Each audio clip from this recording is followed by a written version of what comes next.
तो मैंने last class में नर्स्ट इक्वेशन के एप्लीकेशन को स्टार्ट किया था और उसमें मैंने फर्स्ट एप्लीकेशन आपको बताया है in determination of equilibrium constant of a cell reaction. ठीक है, determination of equilibrium constant of cell reaction, ये कॉन्सेप्ट मैं क्लास में डिस्कस कर चुका हूं। अब इसके बाद मैं नर्स्ट इक्वेशन के जो फर्दर एप्लीकेशंस हैं वो बता रहा हूं, तो आप नोट करो। Next application, determination of solubility product, determination of solubility product of a sparingly soluble salt, determination of solubility product। क्या क्वेश्चन था बताओ?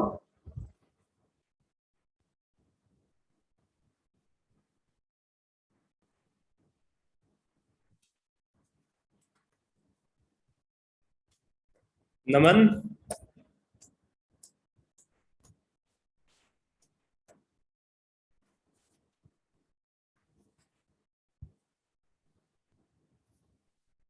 Sir, two electrochemical cells are assembled in which following reaction takes place. Vanadium 2 positive plus VO2 positive plus. ठीक ठीक ठीक है, ठीक है। तो सॉल्व कर लिया इसको? सॉल्व हो पाया क्वेश्चन? सर ग्रुप में एक सॉल्यूशन भेजा था आपको। अच्छा, ओके, चलो कोई बात नहीं, फिर मैं पहले उसी क्वेश्चन को ही डिस्कस कर देता हूं, ठीक है, फिर आगे प्रोसीड करते हैं।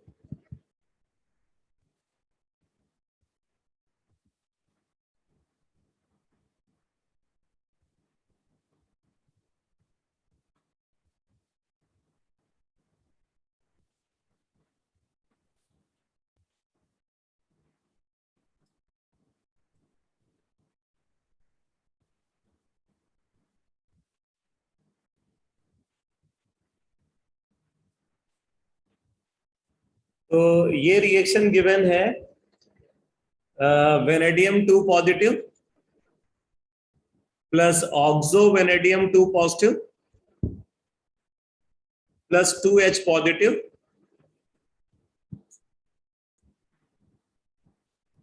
gives 2 vanadium 3 positive plus H2O।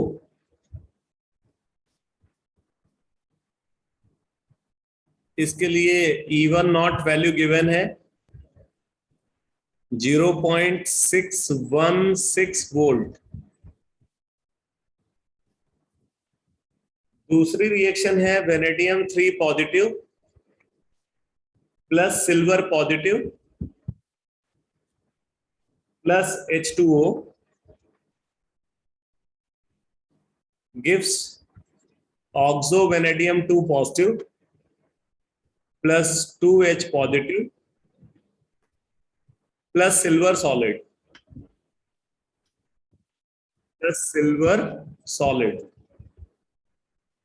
इसके लिए E2 नॉट वैल्यू गिवन है 0.4, कितना है भाई?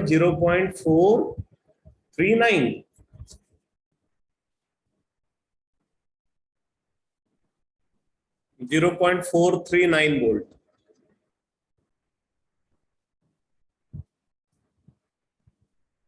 तो आपको निकालना है E naught of this reaction, vanadium 3 positive to vanadium 2 positive, इसका E नॉट निकालना है।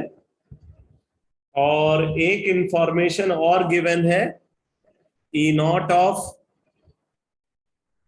Silver ion to silver, E naught of silver ion to silver,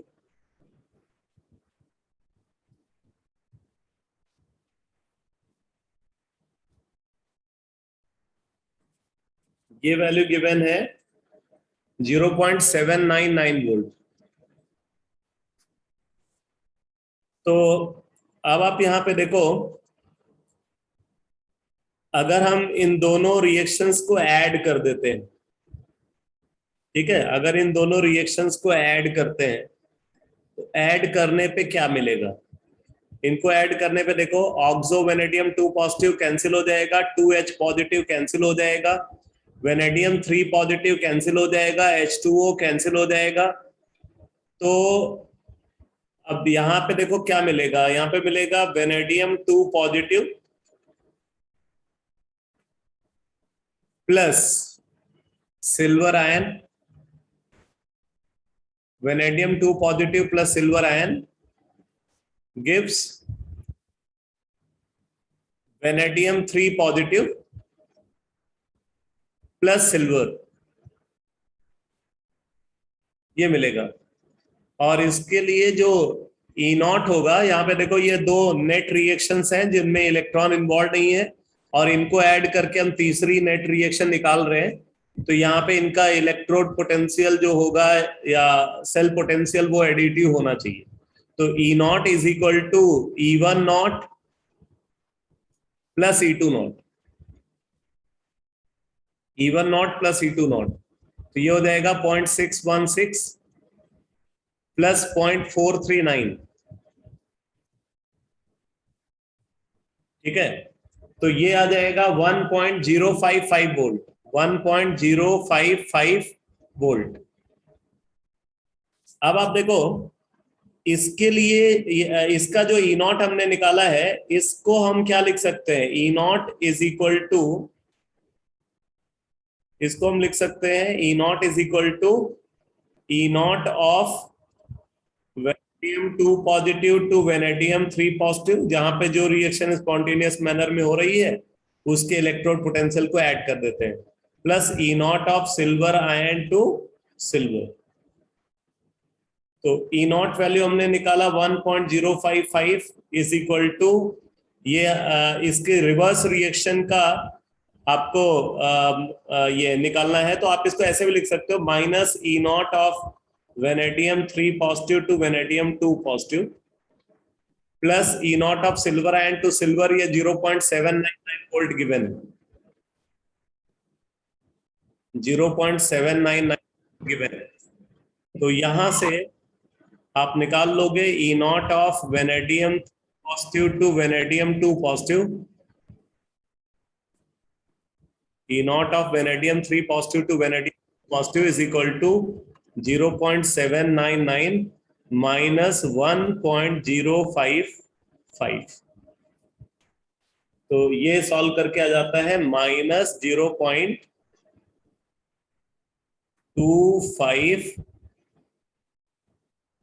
minus 0.256 volt, ये आ जाता है। तो ये हो गया सबको clear? Yes sir. Yes, sir.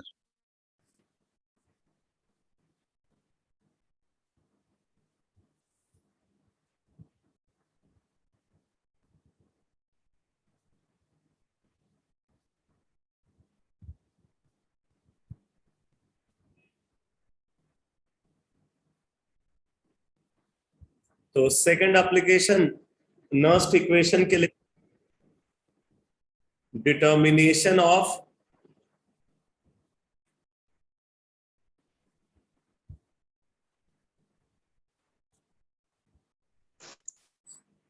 solubility product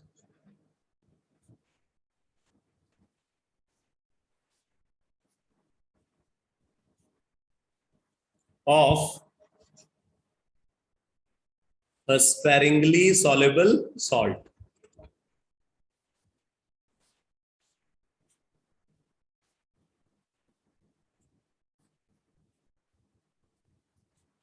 determination of solubility product of a sparingly soluble salt, ठीक है। अब जैसे देखो, हम एक सेल रिएक्शन को कंसीडर कर रहे हैं, considering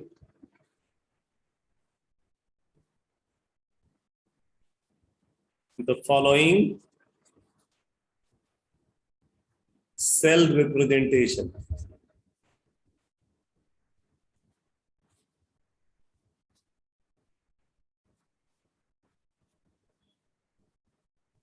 considering the following cell representation. अब जरा देखो सेल रिप्रेजेंटेशन क्या है। सेल रिप्रेजेंटेशन है silver solid, silver ion aqueous, silver ion aqueous, concentration इसका मान लो C1 है, वैसे ये C1 वैल्यू पता नहीं है। यहां पे इसके साथ लिखा जा रहा है सैचुरेटेड विथ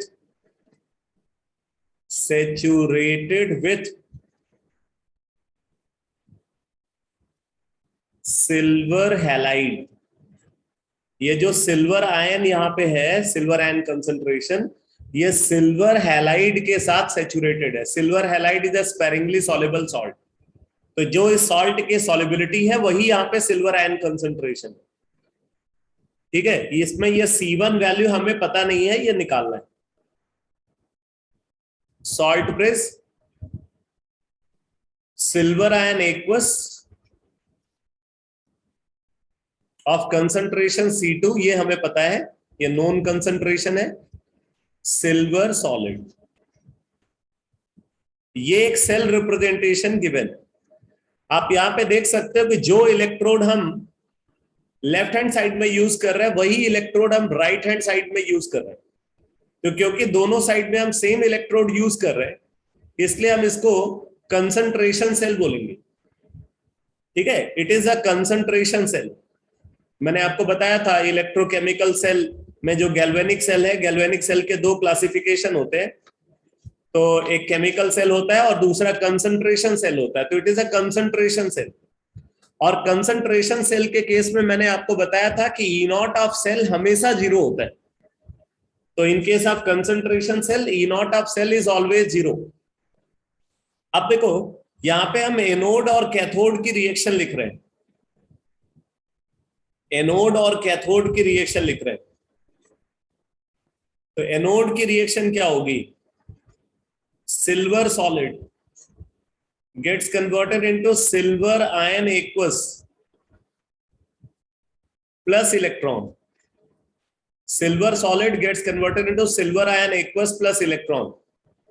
इसका कंसंट्रेशन है C1 जो अननोन है, निकालना है। कैथोड की रिएक्शन क्या होगी? कैथोड की रिएक्शन होगी सिल्वर आयन एक्वस, इसका कंसंट्रेशन C2 है। कंसंट्रेशन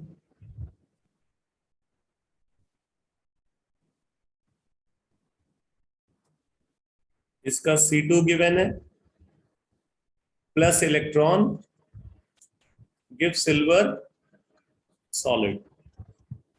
अब देखो अगर इसका इलेक्ट्रोड पोटेंशियल E1 नॉट है तो इसका electrode potential standard electrode potential minus E1 not होगा। ये बात समझ में आ रही है? अगर इसका standard electrode potential E1 not है तो इसका standard electrode potential minus E1 not होगा, क्योंकि डायरेक्शन को हमने रिवर्स किया है। ठीक है, तो इलेक्ट्रोड पोटेंशियल का साइन बदल जाएगा। तो अगर हम दोनों को ऐड कर दें, इन दोनों स्टेप्स को अगर ऐड करते हैं तो ऐड करने पे क्या मिलेगा? इनको ऐड करने पे मिलेगा silver ion aqueous of concentration, इसका कंसंट्रेशन है कितना? C2 gets converted into silver ion aqueous of concentration C1। ठीक है, इधर कंसंट्रेशन C2 है और इधर कंसंट्रेशन C1। और E0 अगर आप यहां पे देखोगे, E0 वैल्यू हो जाएगी 0। E0 ऑफ सेल जो है यहाँ पे 0 होगा। अब E0 ऑफ सेल 0 है तो अब हम नर्स्ट इक्वेशन को अप्लाई करते हैं। तो अगर नर्स्ट इक्वेशन को अप्लाई करेंगे तो क्या मिलेगा? देखो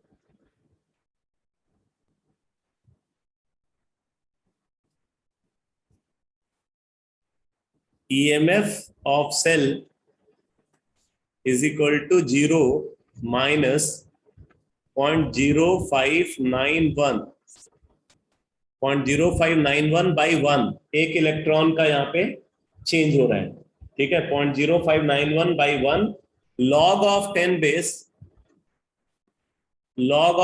base product concentration upon reactant concentration. तो प्रोडक्ट कंसंट्रेशन C1 है और रिएक्टेंट कंसंट्रेशन C2 है, तो ये आ जाएगा।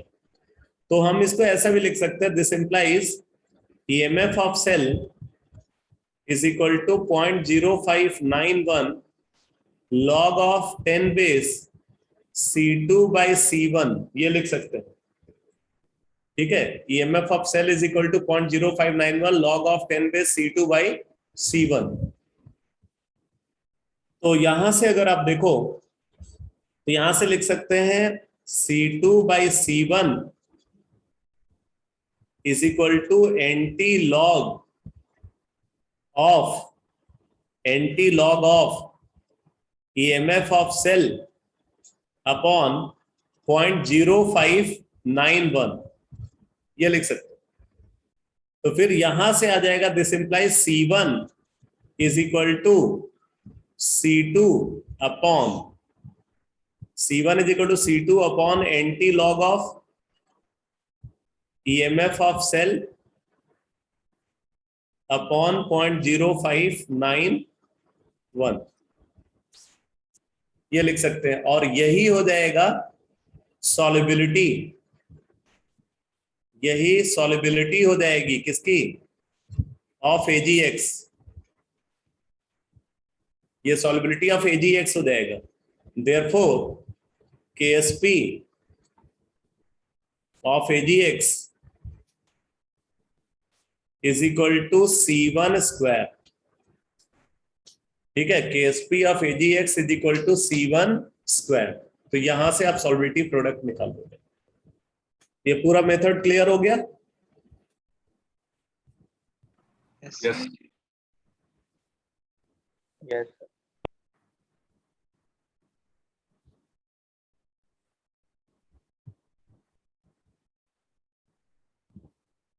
नोट कर लिया सबने इसको?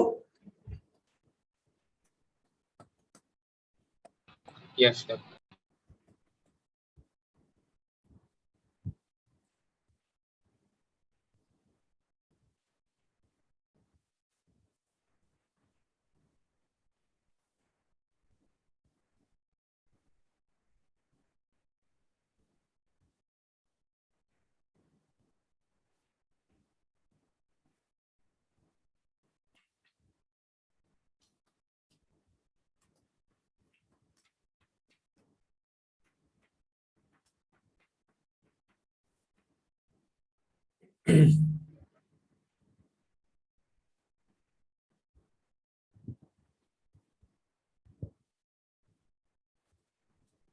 थर्ड एप्लीकेशन लिखो।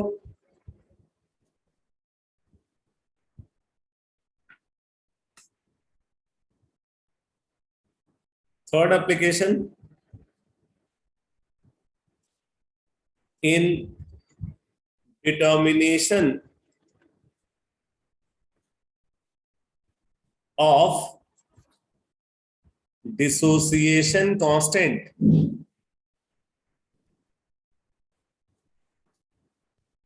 in determination of dissociation constant of a weak acid or a weak base,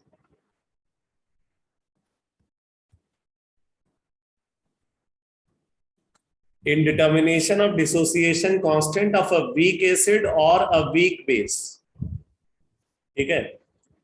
अब देखो, considering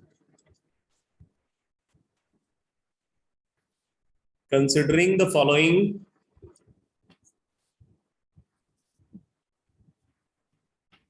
cell representation,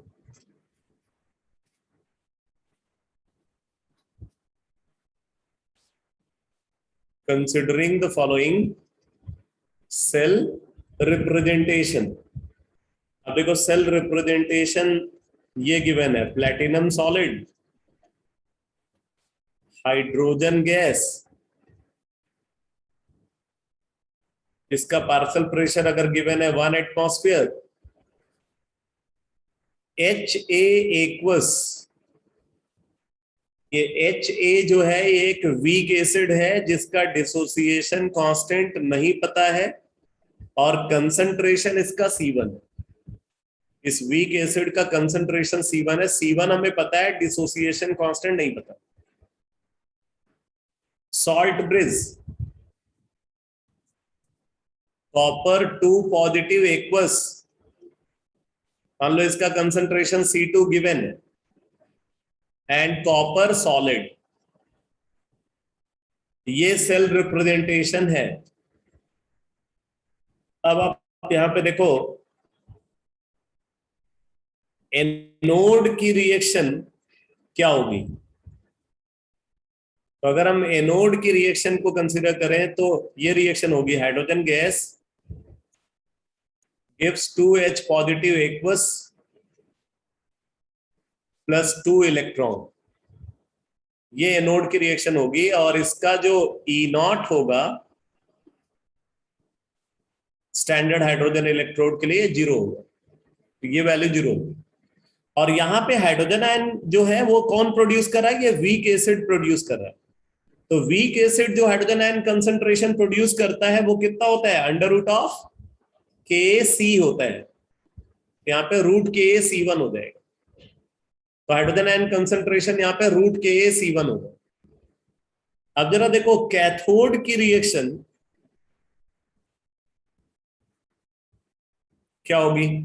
कैथोड की रिएक्शन होगी copper 2 positive aqueous of concentration C2 plus 2 electron gets converted into copper solid. मान लो इसका electrode potential है E2 naught. तो अब अगर आप इन दोनों स्टेप्स को ऐड करते हो तो इन स्टेप्स को ऐड करने पे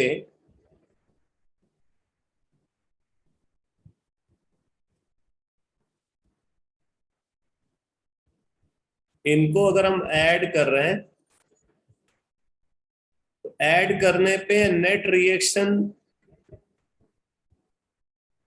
ये मिलेगी, क्या मिलेगी, hydrogen gas plus copper 2 positive aqueous gives 2H positive aqueous plus copper solid.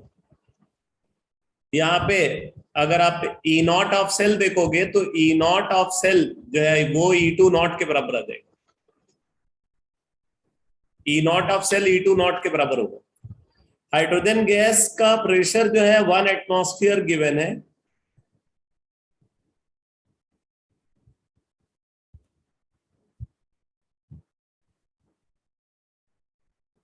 Hydrogen gas का प्रेशर 1 एटमॉस्फेयर गिवन है। कॉपर 2 पॉजिटिव कंसंट्रेशन C2 है। हाइड्रोजन आयन एक्वस ये रूट KC1 है और कॉपर जो है ये सॉलिड फॉर्म में प्रेजेंट है तो इसका एक्टिव मास यूनिटी होगा। अब हम यहाँ पे नर्स्ट इक्वेशन को अप्लाई करेंगे। तो नर्स्ट इक्वेशन को अप्लाई करने पे ये नोट कर लिया,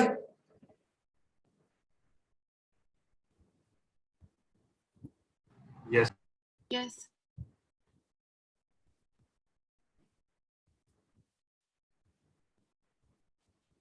Excuse me, sir. हाँ बोलो। सर एक बार ये फिर से बताना है E1 नॉट कैसे 0 क्यों है सर?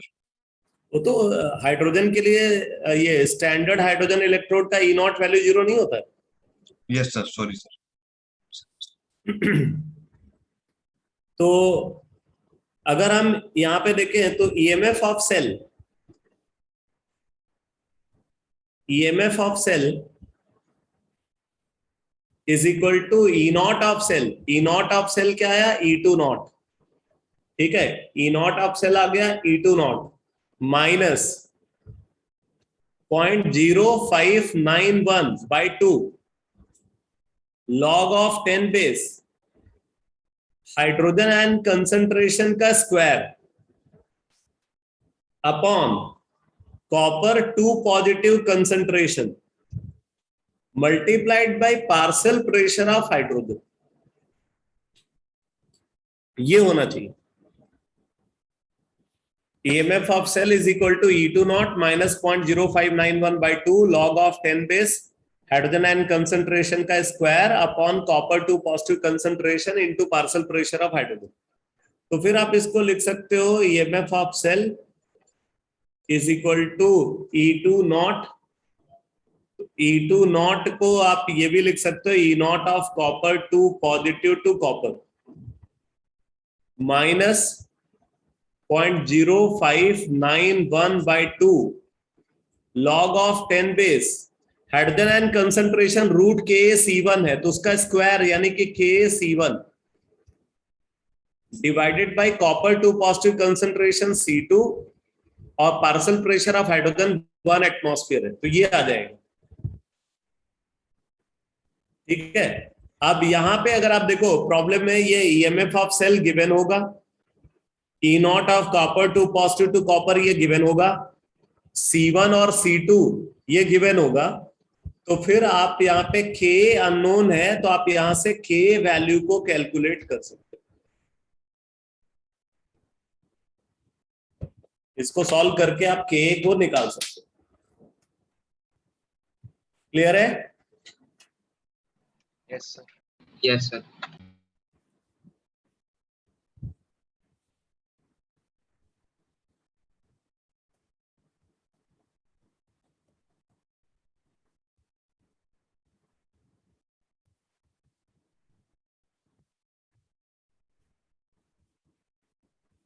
नेक्स्ट एप्लीकेशन लिखो,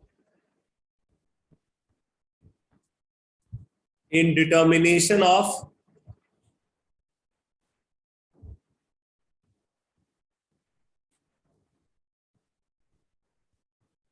pH of a solution, in determination of pH of a solution। ठीक है, तो हम एक सोल्यूशन का pH को डिटरमाइन करना चाहते हैं, तो अब उसके लिए नर्स्ट इक्वेशन को कैसे अप्लाई करेंगे। तो फिर से देखो, हमने एक सेल रिप्रेजेंटेशन को कंसीडर किया है। मान लो ये है cell representation, considering a cell representation.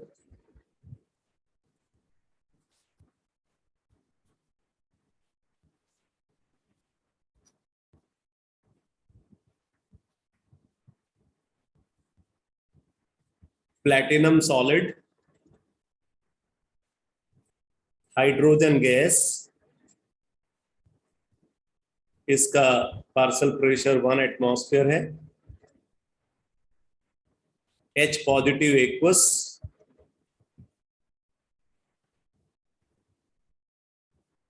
मान लो कंसंट्रेशन इसका C1 है और ये हमें पता नहीं है, कंसंट्रेशन अगर मिल जाएगा तो हम pH निकाल लेंगे। क्लोराइड आयन एक्वस, कंसंट्रेशन इसका 1 मोलर गिवन है। Mercurous chloride solid, mercury liquid, platinum solid. ये एक सेल रिप्रेजेंटेशन यहाँ पे गिवन है। तो सबसे पहले एनोड और कैथोड की रिएक्शन लिख लेंगे। तो एनोड की रिएक्शन ये होगी, hydrogen gas gets converted into 2H positive aqueous plus 2 electron, E1 not value है 0। ठीक है, कैथोड की रिएक्शन आप देखो, कैथोड की रिएक्शन क्या होगी, mercurous chloride solid plus 2 electron gives 2 mercury liquid plus 2 chloride and aqueous, 2 mercury liquid plus 2 chloride and aqueous। और इसके लिए मान लो electrode potential value E2 naught है। अब अगर हम इन दोनों स्टेप्स को ऐड करें, तो इन दोनों स्टेप्स को ऐड करने पे क्या मिल जाएगा? Mercurous chloride solid plus hydrogen gas gives 2 mercury liquid plus 2H positive aqueous plus 2 chloride and aqueous। और यहाँ पे जो E नॉट ऑफ सेल है वो E2 नॉट के बराबर होगा। तो अब हम यहाँ पे नर्स्ट इक्वेशन अप्लाई करेंगे इसके लिए। तो अगर नर्स्ट इक्वेशन अप्लाई करते हैं, क्या लिखेंगे? EMF of cell is equal to E2 naught minus 0.0591 by 2 log of 10 base। देखो ये तो ये प्योर लिक्विड है, इमिसिबल लिक्विड है, तो इसका एक्टिव मास यूनिटी होगा। तो हम इसको लिखेंगे हाइड्रोजन आयन कंसंट्रेशन का square into chloride ion concentration का स्क्वायर अपॉन, ये सॉलिड है तो इसका एक्टिव मास यूनिटी होगा, पार्शियल प्रेशर ऑफ हाइड्रोजन, ये होगा। तो आप इसको लिख सकते हो E2 naught minus 0.0591 by 2 log of 10 base hydrogen ion concentration का square chloride ion concentration 1 molar है और partial pressure of hydrogen 1 atmosphere है, तो ये वाला टर्म नहीं अपीयर होगा। तो अब आप देखो लॉग की प्रॉपर्टी यूज करें तो log of m to the power n is equal to n log m। तो हम इसको लिख सकते हैं E2 naught minus 2 into 0.0591 by 2, तो 2 कैंसिल हो गया, minus 0.0591 log of 10 base hydrogen ion concentration, ये लिख सकते हैं। और आप देखो ये negative log of hydrogen ion concentration ये pH होता है, तो आप ये लिख सकते हो EMF of cell is equal to E2 naught plus 0.0591 into pH, ये आ जाएगा 0.0591 इंटू pH। तो फिर यहां से आप देखोगे तो pH का एक्सप्रेशन आपको मिल जाएगा, मैं इधर ही लिख देता हूं। pH का एक्सप्रेशन क्या आ जाएगा? pH का एक्सप्रेशन आ जाएगा EMF of cell minus E2 naught divided by 0.0591।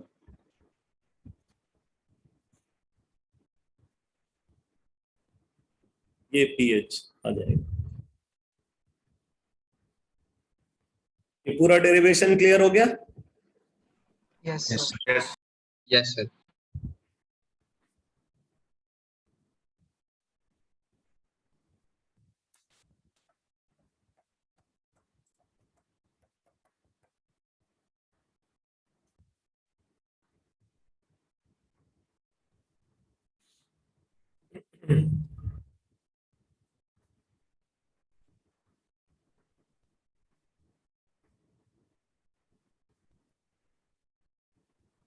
Next application लिखो, in determination of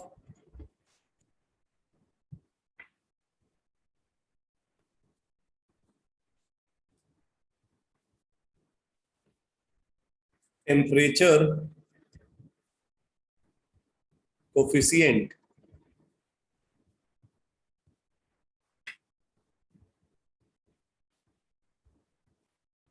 in determination of temperature coefficient of a cell reaction।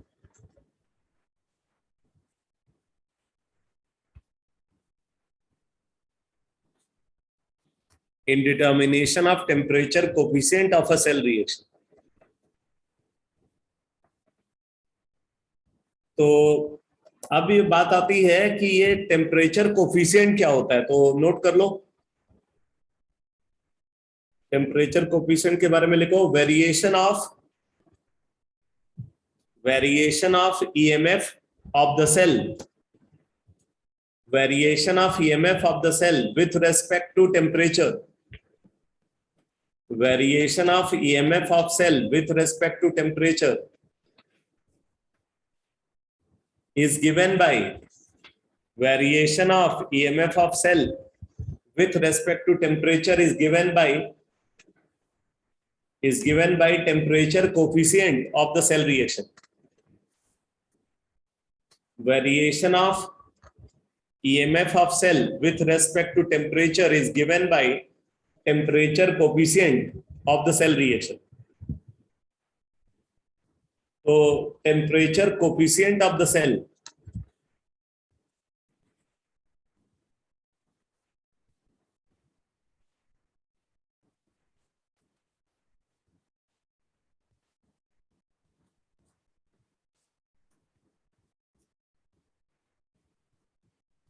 temperature coefficient of the cell is equal to d by dt.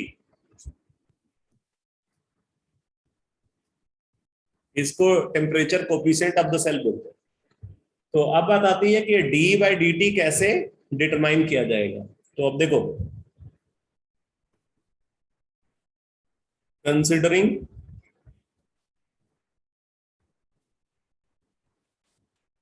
thermodynamic equation,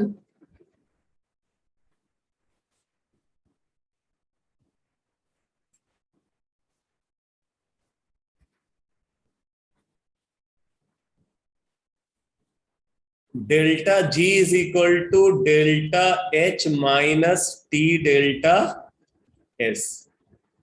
ये thermodynamic equation को हमने consider किया है। इसको हम differentiate करते हैं, differentiating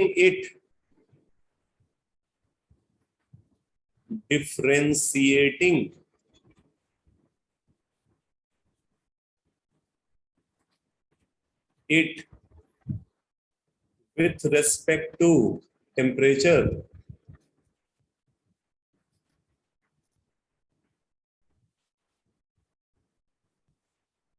at constant pressure,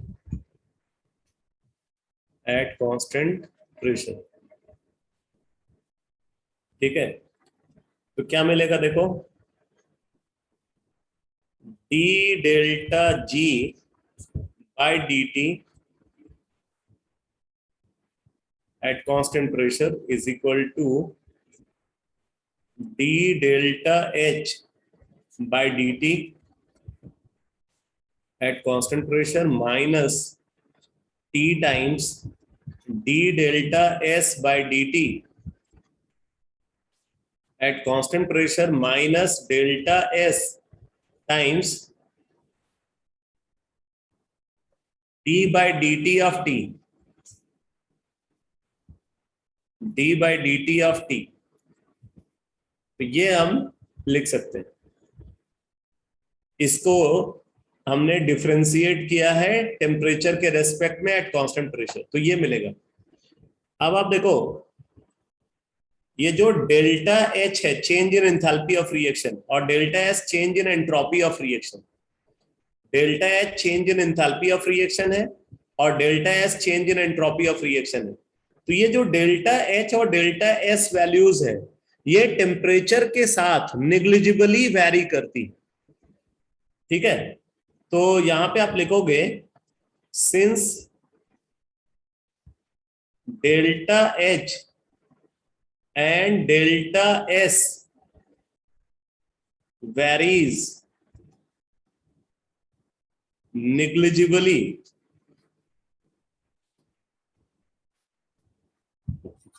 since delta H and delta S varies negligibly with respect to temperature, ठीक है। तो इसलिए हम इनको कांस्टेंट की तरह ट्रीट कर सकते हैं। देयरफॉर लिख लो, therefore they are therefore they are treated like a constant, therefore they are treated like a constant। ठीक है, तो इसका मतलब है कि किसी भी कांस्टेंट क्वांटिटी का जो डिफरेंशिएशन होता है वो जीरो होता है। इट मींस ये वाला टर्म जो होगा ये जीरो हो जाएगा और ये वाला टर्म भी जीरो हो जाएगा, क्योंकि डेल्टा एच और डेल्टा एस जो है ये कांस्टेंट क्वांटिटीज हैं, तो इनका जो डिफरेंशिएशन होगा विथ रिस्पेक्ट टू टेम्परेचर वो जीरो होगा। तो फिर यहां से, और ये dt बाई dt ये 1 हो गया, तो यहां से अगर आप देखो तो आपको ये मिल जाएगा,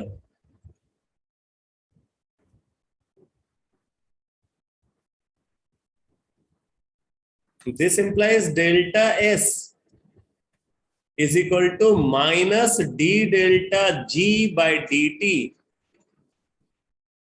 at constant pressure। ये आ जाएगा delta S is equal to minus D delta G by D T at constant pressure.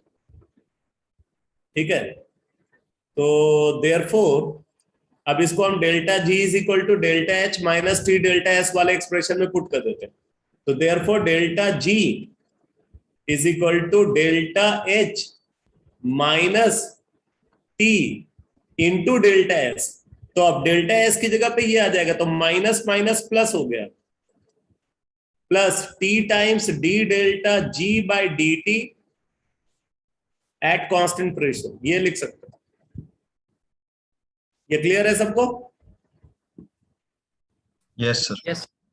Yes, sir. ठीक है, आप देखो, since delta G is equal to minus NEF, delta G is equal to minus NEF, therefore d delta G by dt, d delta G by dt at constant pressure is equal to minus NF d by dt at constant pressure। ये लिख सकते हैं। ये समझ में आया कैसे लिखा हमने? Sir.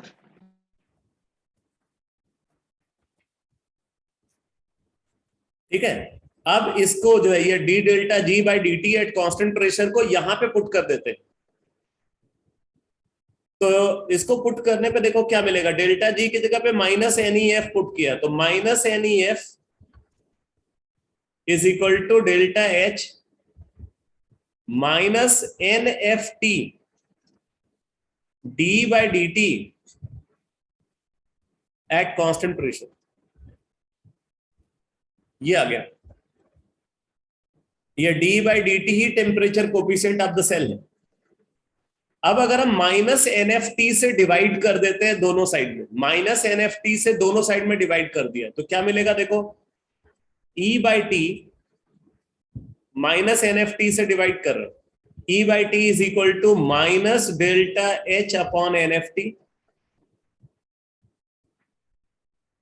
Plus D by D T at constant pressure. ये आ जाएगा, तो यहां से आपको टेम्परेचर कोफिशिएंट के लिए ये एक्सप्रेशन मिल जाता है, d by D T at constant pressure is equal to E by T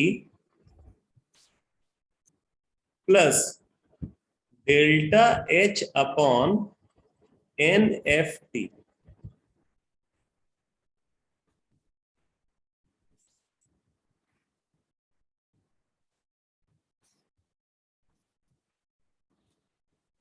ये एक्सप्रेशन फाइनली मिलता है, d by D T at constant pressure is equal to E by T plus delta H upon NFT।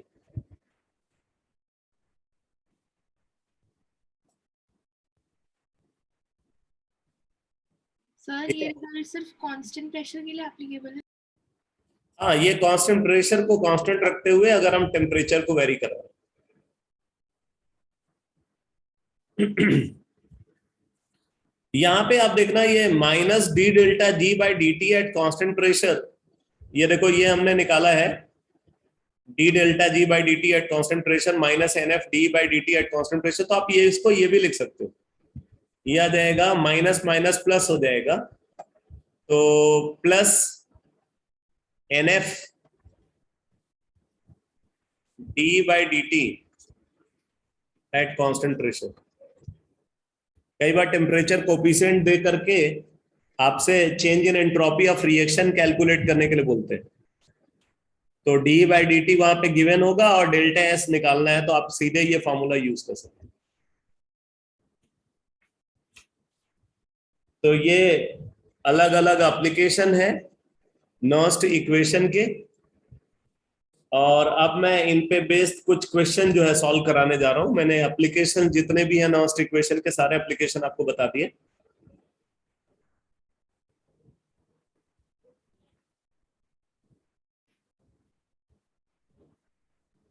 एक question लिखो,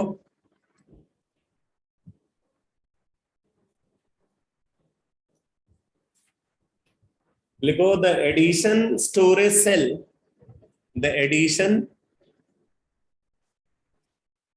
the addition storage cell, the addition storage cell is represented as, the addition storage cell is represented as,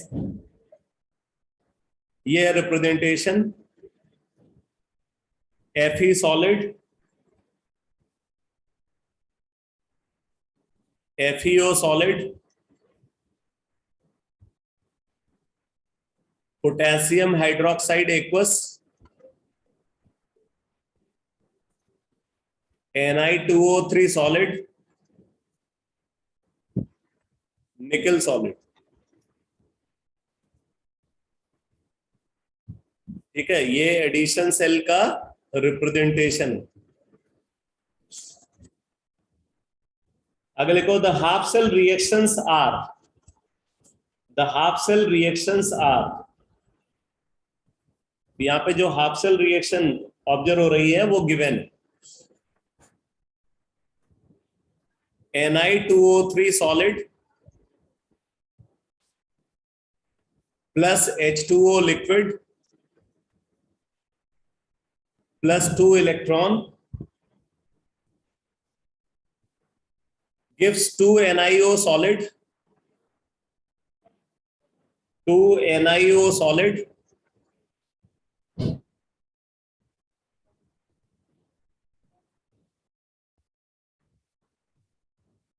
नहीं, NiO solid नहीं, 2 nickel solid, 2 nickel solid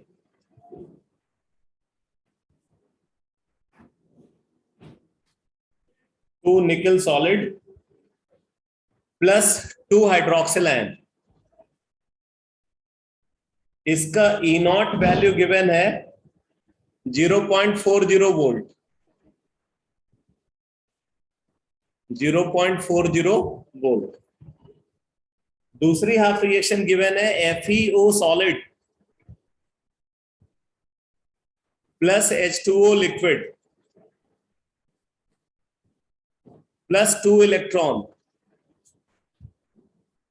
gives Fe solid plus 2 hydroxyl ion। यहां पे E not value, E2 not value given है -0.87 volt, -0.87 volt. ये दो half reaction given है। अब आप नोट करो, फर्स्ट पार्ट जो हमें डिटरमाइन करना है, लिखो what is the spontaneous cell reaction, what is the spontaneous cell reaction occurring in addition cell, what is the spontaneous cell reaction occurring in addition cell। दूसरा पार्ट लिखो, second part, what is the EMF of the cell, what is the EMF of the cell, what is the EMF of the cell and how does it depends on concentration of potassium hydroxide। what is EMF of the cell and how does it depends upon the concentration of potassium hydroxide. ठीक है, third part लिखो question का जो determine करना है. Third part लिखो. What is the maximum amount of energy?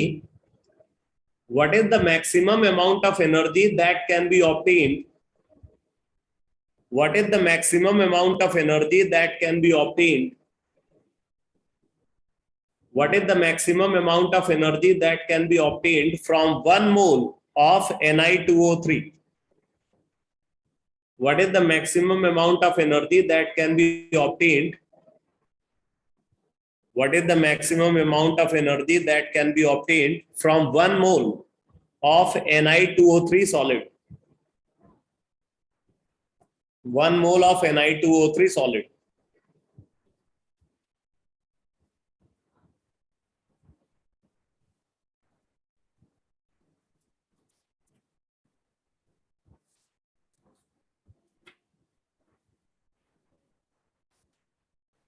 तो यहां पे स्पॉन्टेनियस सेल रिएक्शन कब मिलेगी?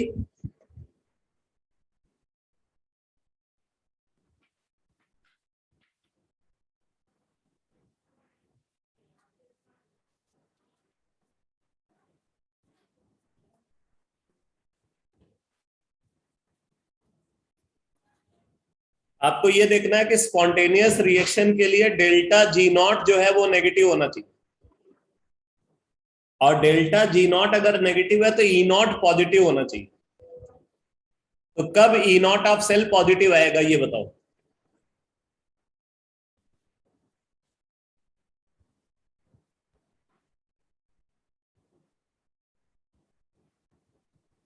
जब रिडक्शन होएगा. हाँ, क्या बोल रहे हैं? जब रिडक्शन होएगा. अरे स्पॉन्टेनियस सेल रिएक्शन की बात कर रहे हैं, पूरे सेल रिएक्शन की बात कर रहे हैं.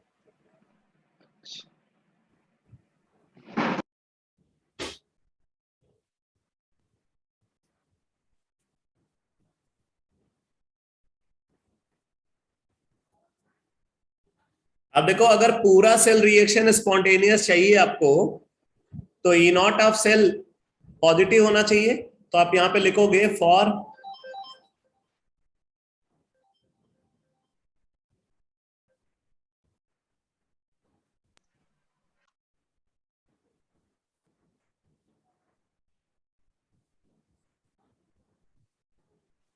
spontaneous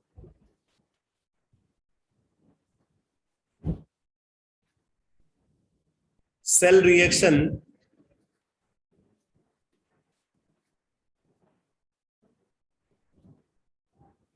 E naught of cell must be positive.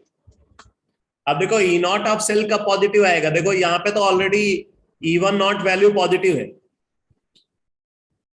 अगर ये वाला टर्म को भी हम पॉजिटिव कर दें और फिर दोनों को ऐड करें तो नेट वैल्यू पॉजिटिव आ जाएगी. तो इसको हमें पॉजिटिव बनाना है, तो पॉजिटिव बनाने के लिए हमें इस रिएक्शन की डायरेक्शन को रिवर्स करना पड़ेगा, मतलब फर्स्ट में से सेकंड को सब्ट्रैक्ट करना पड़ेगा. अगर रिएक्शन 1 में से रिएक्शन 2 को सब्ट्रैक्ट कर दो तो जो ई नॉट ऑफ सेल आएगा वो पॉजिटिव आएगा. तो रिएक्शन 1 में से रिएक्शन 2 को सब्ट्रैक्ट करते हैं तो हमें क्या मिलेगा? देखो, रिएक्शन 1 में से रिएक्शन 2 को सब्ट्रैक्ट करने पे हमें नेट रिएक्शन ये मिलेगी, Ni2O3 सॉलिड, Ni2O3 सॉलिड. देखो सब्ट्रैक्ट करेंगे तो H2O लिक्विड कैंसिल हो जाएगा. H2O लिक्विड कैंसिल हो जाएगा. इलेक्ट्रॉन कैंसिल हो जाएगा. हाइड्रोक्सिल आयन कैंसिल हो जाएगा. तो Ni2O3 solid plus iron solid, Ni2O3 solid plus iron solid gives 2 nickel solid, 2 nickel solid plus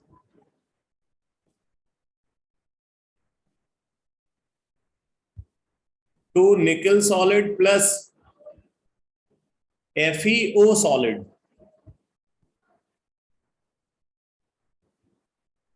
FeO solid, ये रिएक्शन बैलेंस नहीं है।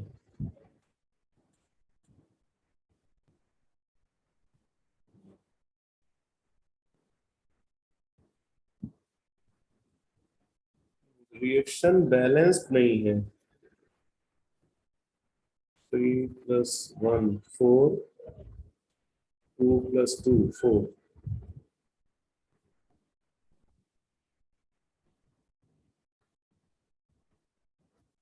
ये NiO ही होना चाहिए बेटा, यहाँ पे ना ये NiO ही होना चाहिए, और ये भी NiO होना चाहिए। ठीक है, ये NiO होना चाहिए। तो यहां पे अगर आप देखोगे ये मिलेगा Na2O3 solid plus Fe solid gives 2 NiO solid plus FeO solid। ये नेट रिएक्शन है। इसका थर्ड पार्ट में E0 भी पूछा गया है, सेकंड पार्ट में। तो इसका E0 अगर हम निकालें, E0 ऑफ सेल, तो E0 ऑफ सेल यहां पे आ जाएगा 1.27 volt. E0 of cell 1.27 volt आ जाएगा। ये क्लियर है सबको? Yes yes sir. ठीक है, तो स्पॉन्टेनियस सेल रिएक्शन आपसे पूछा गया, तो स्पॉन्टेनियस सेल रिएक्शन ये होगी Na2O3 solid plus Fe solid gives 2 NiO solid plus FeO solid। और फिर सेकंड पार्ट में पूछा गया what is the EMF of the cell, तो EMF of the cell plus 1.27 volt. अब आपसे पूछा नहीं, ये EMF ऑफ द सेल नहीं है, ये E0 ऑफ सेल है। ठीक है, this is E0 of cell बेटा। अच्छा, आपसे पूछ रहा है कि EMF ऑफ सेल, तो अगर आप EMF ऑफ सेल को कंसीडर करो तो EMF of cell is equal to E0 of cell 1.27 minus 0.0591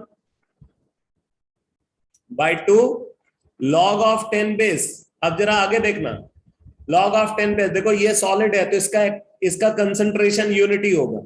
ये सॉलिड है, इसका कंसंट्रेशन यूनिटी होगा। ये सॉलिड है, इसका कंसंट्रेशन यूनिटी होगा। ये सॉलिड है, इसका कंसंट्रेशन यूनिटी होगा। मतलब ये पूरा टर्म क्या हो गया, log 1। तो इसका मतलब log 1 क्या हो गया, 0। तो ये आ गया 1.27 वोल्ट। समझ में? तो इस तरीके से EMF ऑफ सेल आएगा। तो EMF ऑफ सेल 1.27। अच्छा, और आपसे यहाँ पे क्या पूछा गया है, आपसे ये पूछा गया है how does it depends on the concentration of KOH। तो आपसे ये पूछा गया है कि ये कंसंट्रेशन ऑफ KOH पे कैसे डिपेंड करेगा। तो आप देख रहे हो क्या नेट रिएक्शन में KOH कहीं पे दिख रहा है आपको? नेट रिएक्शन में पोटेशियम हाइड्रोक्साइड कहीं पे दिख रहा है? नहीं दिख रहा है। तो अगर पोटेशियम हाइड्रोक्साइड नहीं दिख रहा है तो इसका मतलब है कि it is independent from the concentration of KOH। तो लिख लो, EMF of cell is independent from concentration of KOH। EMF of cell is independent from concentration of KOH। अब देखो इसका रिजल्ट क्या होगा, इसका रिजल्ट ये होगा कि हम KOH कंसंट्रेशन कुछ भी ले ले तो KOH कंसंट्रेशन को चेंज करने से EMF ऑफ सेल चेंज नहीं होगा। पोटेशियम हाइड्रोक्साइड कंसंट्रेशन हम यहां पे कुछ भी ले ले, EMF ऑफ सेल वो सेम रहेगा। तो आप इस बात को नोट कर लो, therefore addition cell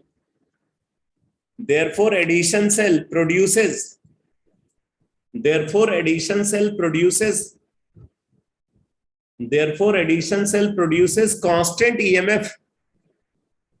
Therefore, addition cell produces constant EMF throughout its life। Throughout its life, ये सेल जब तक ऑपरेट होगा, जब तक ये वर्क करेगा, ये कांस्टेंट EMF प्रोड्यूस करता रहेगा। तो ये एक बड़ी इंपॉर्टेंट फीचर है एडिशन सेल का। ठीक है, तो अगर सेल कांस्टेंट ईएमएफ प्रोड्यूस कर रहा है तो इसका मतलब cell throughout constant current produce करेगा। सेल जो है फ्लक्चुएटिंग करंट प्रोड्यूस नहीं करेगा, वो throughout its life constant current produce करेगा।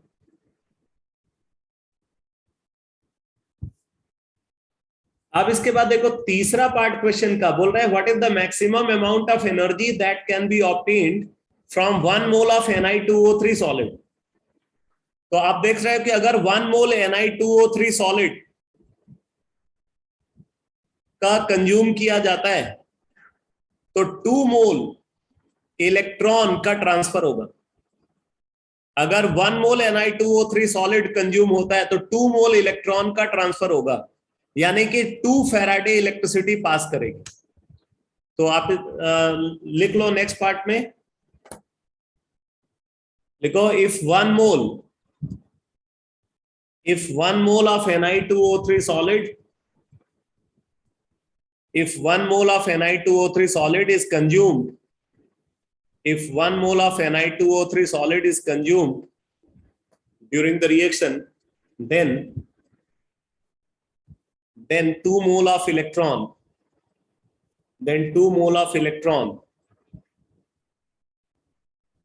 is transferred. 2 mole of electron is transferred. Therefore, electrical work done during the process, amount of energy consumed जो है वो electrical work done होगा। Therefore, electrical work done during the process is equal to Q into V हो जाएगा, यानी कि 2 into 96500 2 Faraday multiplied by 1.27 joule. ठीक है, तो ये आप सॉल्व कर लो। ये सॉल्व करके कितना आता है sir? 245 kilo joule. 245 kilo.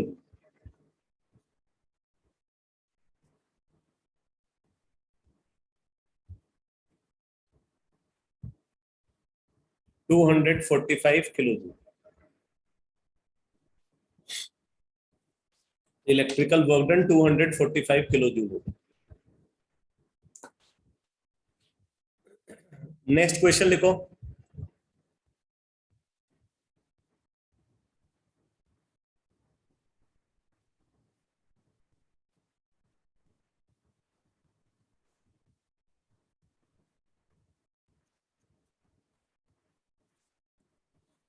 Next question लिखो, neglecting the liquid junction potential, neglecting the liquid junction potential, neglecting the liquid junction potential, neglecting the liquid junction potential, calculate the EMF of the following cell, calculate the EMF of the following cell, neglecting the liquid junction potential, calculate the EMF of the following cell at 25 degree centigrade, at 25 degree centigrade।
आगे लिखो, ये cell representation given है, लिखो dissociation constant for formic and acetic acid, dissociation constant for formic and acetic acid, dissociation constant for formic and acetic acid are 1.77 into 10 to the power minus 4 and 1.8 into 10 to the power minus 5. 1.77 into 10 power minus 4 and 1.8 into 10 power minus 5 respectively. 1.8 into 10 power minus 5 respectively. Solve करो, EMF of cell क्या है?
सबसे पहले anode और cathode की reaction लिखो।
इन दोनों को ऐड करके ये नेट रिएक्शन मिलेगी 2H पॉजिटिव एक्वस। अच्छा, हाइड्रोजन गैस का प्रेशर जो है दोनों साइड में 1 एटमॉस्फेयर है, तो 2H positive aqueous of concentration under root of KaC2 gives 2H positive aqueous of concentration under root of KaC1. E naught of cell 0. फिर आप यहाँ पे नर्स्ट इक्वेशन अप्लाई करोगे तो E इज इक्वल टू, यहाँ पे आपको ईएमएफ निकालना है -0.02 वोल्ट। हाँ, ये अप्रोक्सीमेटली सही है। तो ईएमएफ ऑफ सेल निकालना है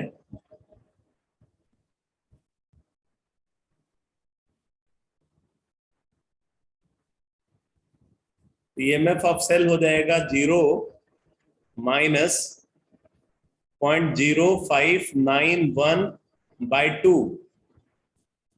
ठीक है, आप इसको 0.06 भी लिख सकते हो कैलकुलेशन को सिंप्लीफाई करने के लिए।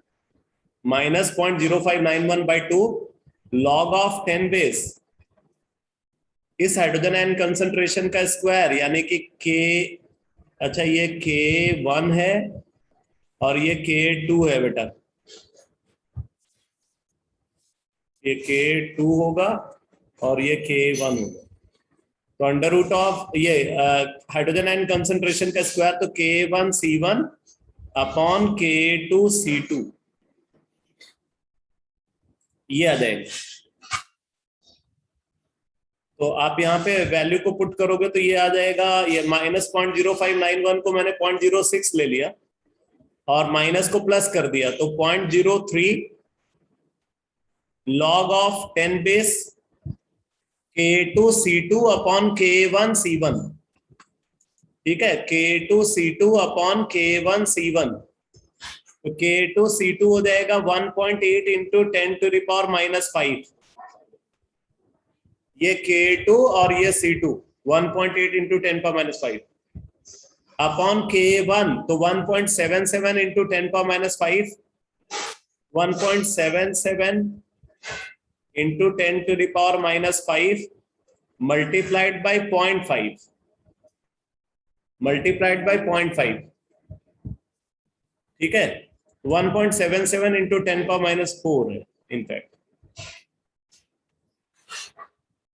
तो इसको आप सॉल्व कर लोगे तो ये सॉल्व करके आ जाता है -0.0204 वोल्ट। सर आपने उल्टा लिख दिया शायद, उल्टा लिख दिया, 1.77 वाला ऊपर आएगा।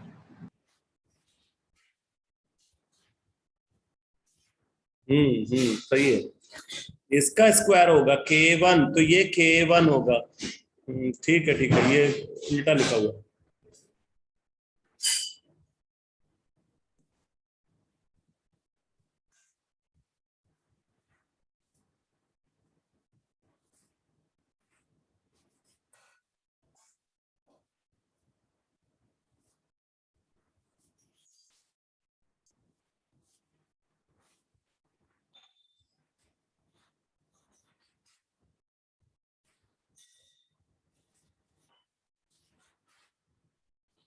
तो ये आ जाएगा 1.77 इंटू 10⁻⁻5 इंटू 5 लिख सकते हैं इसको, डिवाइडेड बाय 1.8 इंटू 10⁻⁻5। तो ये कैंसिल कर दिया हमने, तो ये log 5 आ गया। log 5 वैल्यू 0.7 होती है अप्रोक्सीमेटली, तो 0.7 इंटू 0.03, तो ये आ जाएगा 0.021 माइनस 0.021 वोल्ट।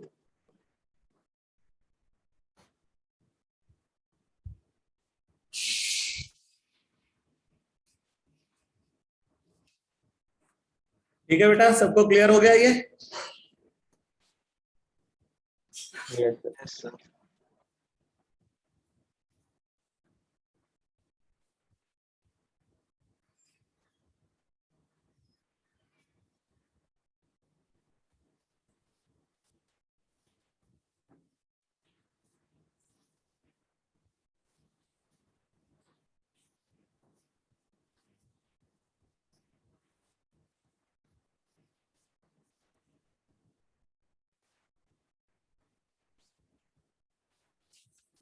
नेक्स्ट क्वेश्चन लिखो।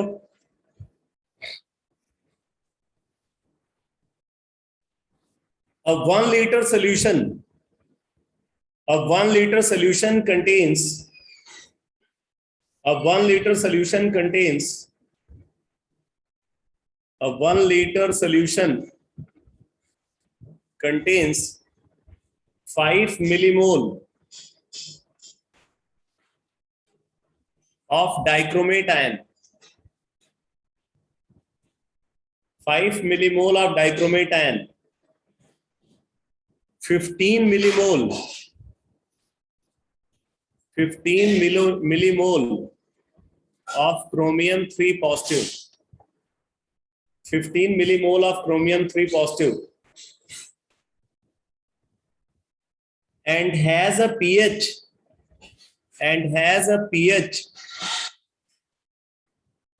of 1 and has a pH of 1, solution का pH 1.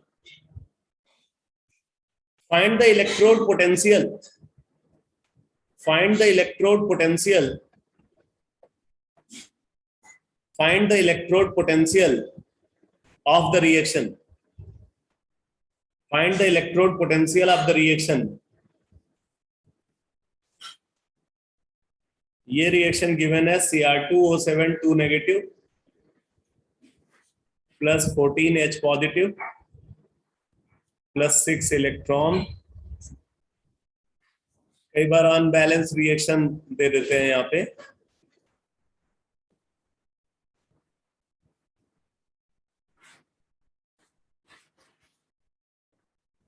E नॉट वैल्यू इसके लिए गिवन है 1.33 वोल्ट.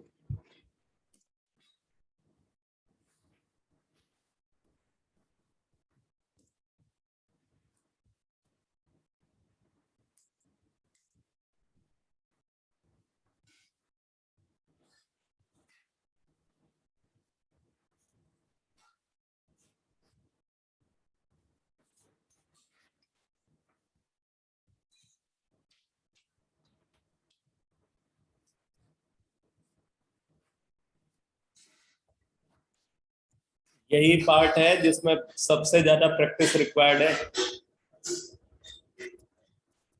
और बहुत क्वेश्चन पूछे जाते हैं यहाँ से.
अरे सॉल्व कर पाओगे या नहीं?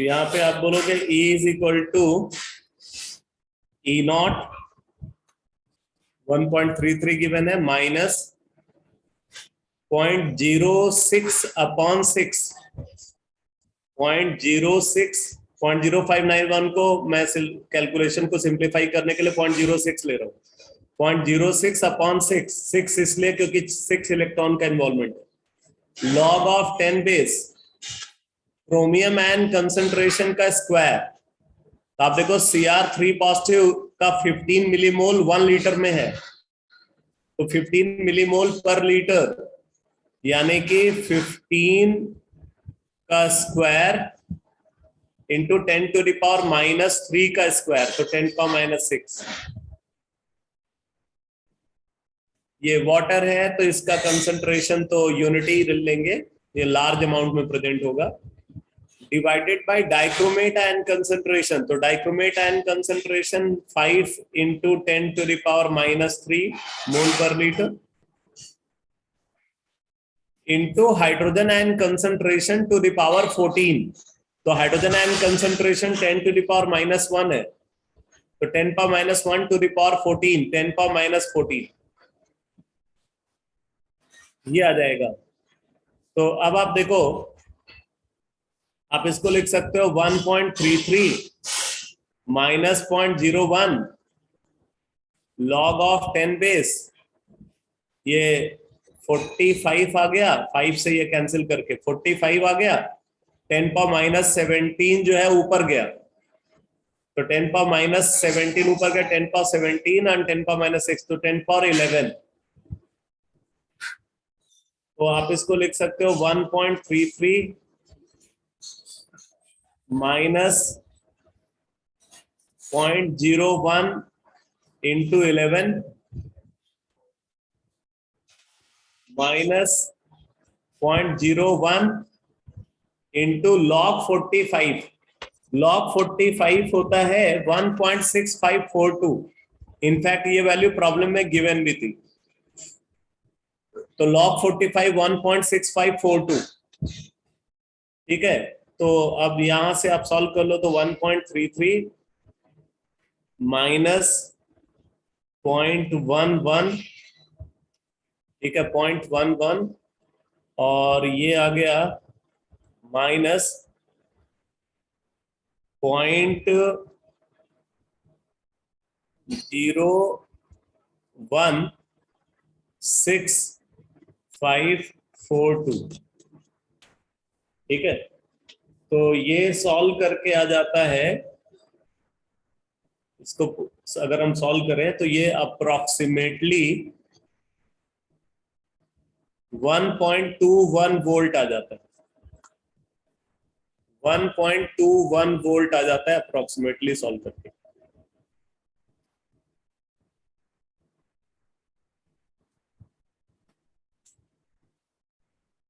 क्लियर है बेटा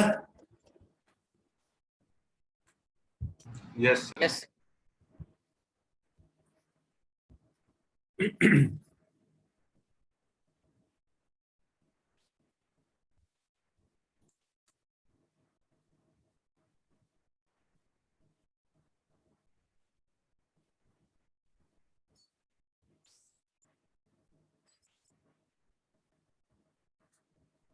एक और क्वेश्चन लिखो इसको आपको अपने आप से अटेम्प्ट करना है कल मैं बताऊंगा इसका आंसर लिखो what will be the ionic concentration what will be the ionic concentration what will be the ionic concentration of chloride ion and bromide ion? What will be the ionic concentration of chloride ion and bromide ion when silver chloride solid is added? When silver chloride solid is added to a solution containing 0.1 molar of bromide ion, 0.1 molar of bromide ion in 1 liter solution. In 1 liter solution, given E naught of chloride ion to AgCl to silver is equal to 0.22 volt, and E naught of bromide ion to silver bromide to silver 0.09 volt. 0.09 volt. अब देखो यहाँ पे reaction क्या होगी ये भी बता देता हूं आपको. सिल्वर क्लोराइड सॉलिड को ऐड कर रहे हैं ब्रोमाइड आयन एक्वस के अंदर. इससे बन जाएगा silver bromide solid plus chloride ion aqueous. ये रिएक्शन होगी यहाँ पे. बेसिकली सिल्वर ब्रोमाइड की सॉल्युबिलिटी सिल्वर क्लोराइड से कम होती है, तो AgCl से जो भी सिल्वर आयन प्रोड्यूस होगा वो सॉल्यूशन में प्रेजेंट ब्रोमाइड आयन से कंबाइन करके AgBr में कन्वर्ट होगा. तो इस तरीके से रिएक्शन होगी. तो आप इसको सॉल्व करना, इसका आंसर निकालना. नहीं आता है या आता है जो भी है, मैं नेक्स्ट क्लास में इसका आपको सोल्यूशन बताऊंगा. ओके बेटा. Good evening sir. Thank you sir. Good evening, sir. Good evening.